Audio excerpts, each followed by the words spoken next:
Hello channel viewers, I'm DS, your psychologist, and welcome to another episode on channel NITT. In this episode, we are going to focus on the generic P-type. So as an ENTJ and the J-type, I really have some issues with P-type individuals. That means individuals who have MBTI types that end with a P. In general, the P-types do not have dominant and auxiliary functions that are tribe-oriented.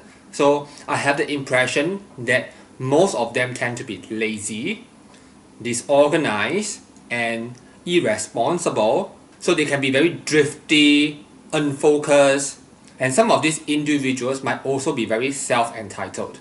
So in many of my previous episodes, I mentioned that MBTI types may have a genetic component to it. That means to say it could be evolutionarily engineered.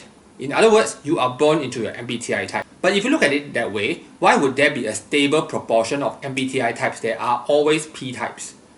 If they are lazy, if they are irresponsible, or if they are unreliable, unaccountable, then why do they continue to exist? Why would evolution keep these incompetent people? Again, I'm talking about P-types generically. So P-type individuals use all these cognitive functions, so they have a tendency to be this kind of individuals.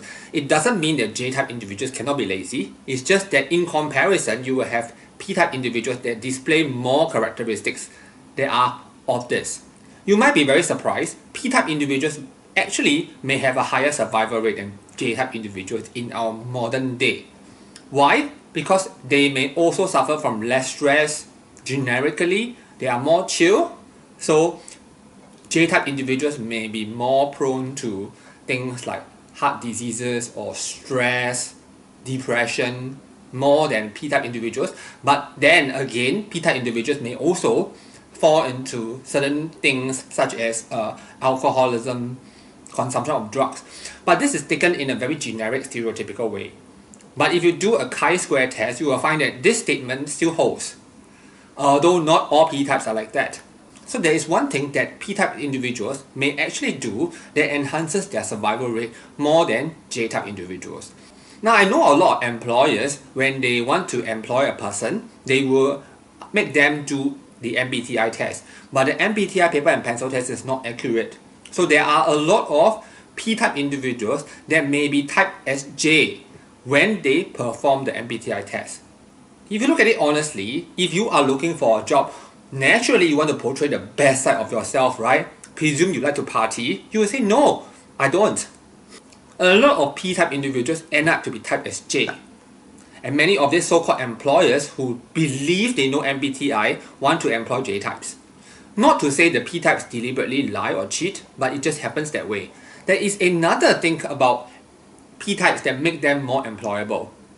Presume I'm learning Korean now. I think I'm only at beginner 1 stage. I wouldn't even want to consider putting it into my CV because I don't know enough Korean for me to put myself as even like a fluent speaker. But it is different from the P-type. They may overinflate their own ability. So typing skills, excellent. English, fluent, extremely fluent. So they may feel that way for themselves, or they just want to put it that way.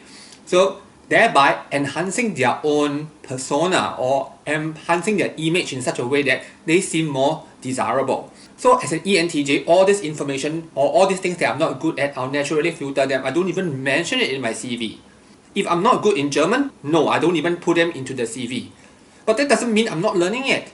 So maybe J-type individuals need to look into this aspect of their own way of processing information. Because P-type individuals are definitely more employable than J-type individuals, and that's my personal experience. Since they are more employable, therefore by evolution, they are able to survive better.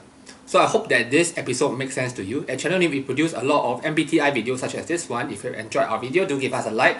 If you have not already subscribed, do consider subscribing so that we can bring you more MBTI, ENTJ, INTJ and fun stuff. Okay, I'm going to sign off now and I'll see you in our next episode.